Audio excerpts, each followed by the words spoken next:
मेरे YouTube channel पर आपका स्वागत है।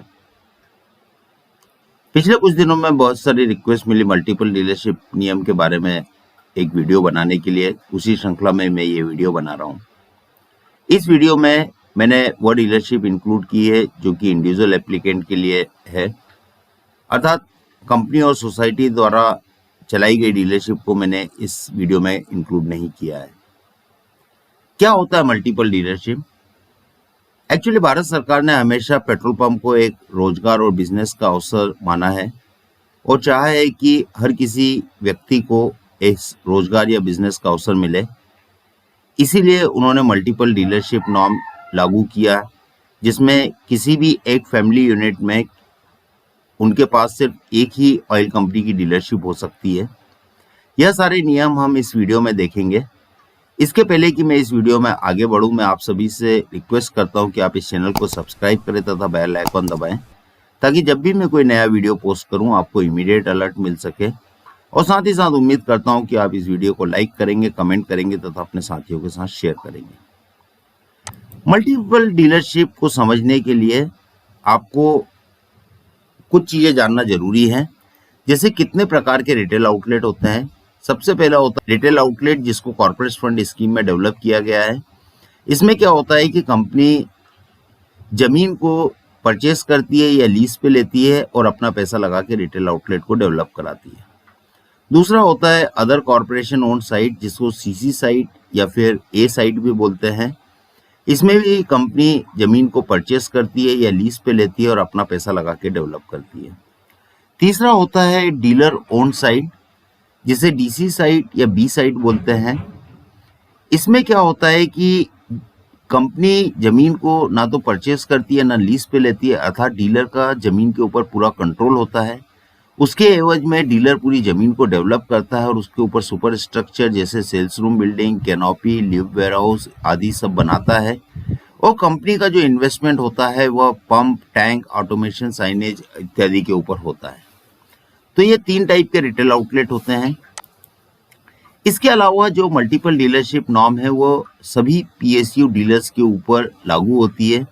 डीलर मतलब सिर्फ पेट्रोल पंप का डीलर नहीं है, वह पेट्रोल पंप का डीलर है, केरोसिन का डीलर है, एलडीओ डीलर है और एलपीजी डिस्ट्रीब्यूटर, सभी को डीलर की डेफिनेशन में माना गया है। इसमें एक बहुत इंपॉर्टेंट कॉन्सेप्ट होता है फैमिली यूनिट का। फैमिली यूनिट मतलब कि आपकी फैमिली यूनिट के अंदर में मल्टीपल डीलरशिप नॉर्म के अंदर में सिर्फ एक पेट्रोल पंप होना चाहिए। अब जब आप किसी नए पेट्रोल पंप के लिए एप्लीकेशन डालते हैं, तो जैसे यदि आपका एप्लीकेंट है उसका शादीशुदा है, मैरिड है, तो उसकी फैमिली यूनिट में वो खुद आएगा, उसके स्पाउस आएंगे और उसके अनमेरिड सन और डॉटर उसकी फैमिली यूनिट में माने जाएंगे। यदि कोई एप्लीकेंट है जो कि नए पेट्रोल पंप के लिए अप्लाई कर रहा है, वह शादीशुदा नहीं है, तो उसकी फैमिली यूनिट में खुद आएगा, उसके पेरेंट आएंगे और उसके अनमेरिड ब्रदर और सिस्टर आएंगे। यदि डाइवोर्सी एप्लीकेंट है तो उसके फैमिली यूनिट में वो खुद आएगा, उसके अनमेरिड सन और डॉटर आएंगे जिसकी कस्टडी उसको मिली हुई है। और चौथा टाइप है जो कि विडो है एप्लीकेंट, तो खुद आएगा, उसके अनमेरिड सन और डॉटर उसके फैमिली यूनिट में आएंगे। अर्थात फैमिली यूनिट में सिर्फ एक ऑयल कंपनी की डीलरशिप हो सकती है, चाहे वो पेट्रोल पंप की हो, केरोसिन की हो, एलडीओ की हो या एलपीजी की हो। अभी इसके अलावा ऑयल कंपनी का जो मतलब है वो भी आपको समझने की जरूरत है। 2002 के पहले ऑयल कंपनी का मतलब सिर्फ इंडियन ऑयल, हिंदुस्तान पेट्रोलियम और भारत पेट्रोलियम होता था। अर्थात कोई व्यक्ति यदि इंडियन ऑयल के लिए अप्लाई कर रहा है तो ऑयल कंपनी मतलब उसके पास हिंदुस्तान पेट्रोलियम या भारत पेट्रोलियम का पेट्रोल पंप नहीं होना चाहिए। लेकिन 2002 में ऑयल कंपनी को रिलैक्स कर दिया और काफी सारी प्राइवेट मार्केटिंग ऑयल कंपनी को राइट दे दिए कि भारत में पेट्रोल पंप खोलने के लिए। और एक गजट नोटिफिकेशन भारत सरकार ने 2002 में निकाला था, जिसमें Mangalore refinery, oil and natural gas corporation ONGC, Reliance Industries, Essar Limited, Shell Corporation आदि को इंक्लूड किया गया है। तो ये सारी भी ऑयल कंपनी होती हैं। अर्थात आज की डेट में यदि आप इंडियन ऑयल के पेट्रोल पंप के लिए अप्लाई करना चाहते हैं और आपकी फैमिली यूनिट में रिलायंस इंडस्ट्रीज का या एसआर का कोई पेट्रोल पंप है, तो आपको एलिजिबिलिटी नहीं रहेगी इंडियन ऑयल के पेट्रोल पंप के अप्लाई करने के लिए। इसके अलावा ये जो लिस्ट जो 2002 में निकली थी। ये टाइम टू टाइम पे अमेंड होती रहती है, नई कंपनियों को इंक्लूड किया जाता रहता है, जैसे अभी नुमालीगढ़ रिफाइनरी आदि को भी अभी इसमें इंक्लूड कर लिया गया है। अर्थात यदि मोटे तौर पे देखा जाए तो कोई भी कंपनी जो कि ऑयल की डीलरशिप देती है, उसकी डीलरशिप आपकी फैमिली यूनिट में नहीं होना चाहिए, ये आप मोटे तौर पे मान सकते हैं। अब देखते हैं मल्टीपल डीलरशिप नॉर्म। जो केरोसिन की डीलरशिप होती है उस पर क्या होता है। पहली बात तो ये मल्टीपल डीलरशिप नॉर्म सिर्फ इंडिविजुअल और पार्टनरशिप फॉर्म पे ही एप्लीकेबल है। अर्थात जो केरोसिन की डीलरशिप सोसाइटी के द्वारा चलाई जाती है उस पर ऊपर मल्टीपल डीलरशिप नॉर्म नहीं है। मान के चलिए कि कोई इंडियन ऑयल की वैकेंसी निकली है और एक एग्जिस्टिंग केरोसिन का डीलर है उसमें अप्लाई करना चाहता है, वह तभी कर सकता है जब उसकी एलोकेशन पिछले 12 महीने में 75 किलोलीटर प्रति माह से कम है। और दूसरी चीज क्या है, उसके ऊपर पिछले 5 साल में किसी भी टाइप का मार्केटिंग डिसिप्लिन गाइडलाइन के अंडर में केस नहीं हुआ है और उसे पेनलाइज नहीं किया गया है। तीसरा क्या है कि उसके ऊपर आज की डेट में कोई भी प्रोसीडिंग नहीं है जो कि marketing discipline guideline, dealership agreement, kerosene control order या एसेंशियल सर्विस मेंटेनेंस एक्ट के अंडर में हो।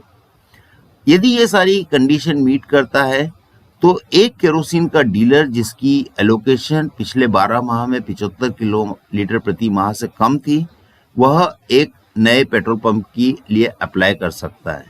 मान के चलिए उसने नए पेट्रोल पंप के लिए अप्लाई किया और उसके बाद में उसको अलॉटमेंट भी हो गया, तो before issuance of the letter of appointment उसको अपनी केरोसिन की डीलरशिप सरेंडर करनी होगी।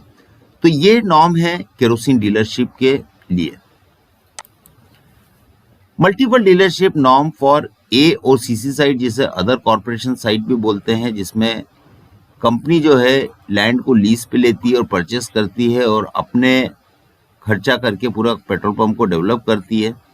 इसी टाइप की अगर कोई किसी के व्यक्ति के पास में ऑलरेडी डीलरशिप है, अर्थात यदि कोई व्यक्ति एक ए और सीसी साइट के नए पेट्रोल पंप की जो वैकेंसी निकली है उसमें अप्लाई करना चाहता है, तो उसकी फैमिली यूनिट में किसी के पास भी किसी भी ऑयल कंपनी की केरोसिन, एलडीओ या एलपीजी की डीलरशिप नहीं होना चाहिए जो कि कॉर्पस फंड स्कीम में डेवलप की गई है, या फिर किसी स्पेशल कैटेगरी में उसको अलॉटमेंट मिला हुआ है, जैसे डिफेंस कोटा, ऑपरेशन विजय, पार्लियामेंट अटैक बेनिफिशियरी आदि।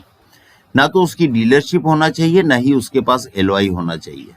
मान के चलिए कि आप किसी एक पेट्रोल पंप के लिए अप्लाई करना चाहते हो जो कि ए और सीसी साइट के अंडर में एडवर्टाइज की गई है, लेकिन आपके वाइफ के पास में एक एलपीजी की डिस्ट्रीब्यूटरशिप है जिसको कि कॉर्पस फंड स्कीम में अर्थात ए और सीसी साइट की तरह डेवलप किया गया है, तो आप उस नई वैकेंसी के ऊपर अप्लाई नहीं कर सकते क्योंकि आपकी वाइफ आपके फैमिली यूनिट के अंदर में आती है।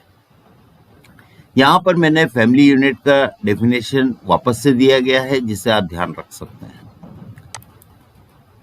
अभी जो है मल्टीपल डीलरशिप नॉर्म बी और डीसी साइट के लिए, जो कि डीलर ओन साइट कहलाती है, उसके लिए थोड़ा सा रिलैक्स किया गया है। यदि कोई एक वैकेंसी निकलती है जो कि बी और डीसी साइट के अंडर में एडवर्टाइज की गई है, अर्थात डीलर ओन के अंडर में एडवर्टाइज की गई है, तो कोई आज का एग्जिस्टिंग डीलर जिसके पास में एसकेओ, एलडीओ की डीलरशिप या एलपीजी की डिस्ट्रीब्यूटरशिप है, लेकिन वो कॉर्पोरेट फंड स्कीम के अंडर में डेवलप नहीं किया गया है, या फिर स्पेशल कैटेगरी में जैसे डिफेंस कोटा, ऑपरेशन विजय या पार्लियामेंट अटैक में नहीं किया गया है, या उसके संबंध की कोई एलओआई नहीं है उसके फैमिली यूनिट में, तो वो दूसरी बी या डीसी साइट के लिए अप्लाई कर सकता है। लेकिन हाँ, एक एग्जिस्टिंग डीलर जो कि बी या डीसी साइट की तरह है, वह ए और सीसी साइट के लिए अप्लाई नहीं कर सकता है। तो ये है multiple dealership norm petrol pump के लिए। उम्मीद करता हूं कि आपको ये वीडियो पसंद आया होगा। मैं आपसे पुनः विनती करता हूं कि इस चैनल को सब्सक्राइब करें तथा बेल आइकन दबाएं ताकि जब भी मैं कोई नया वीडियो पोस्ट करूं आपको इमीडिएट अलर्ट मिल सके। आपका बहुत बहुत धन्यवाद इस वीडियो को देखने और सुनने के लिए।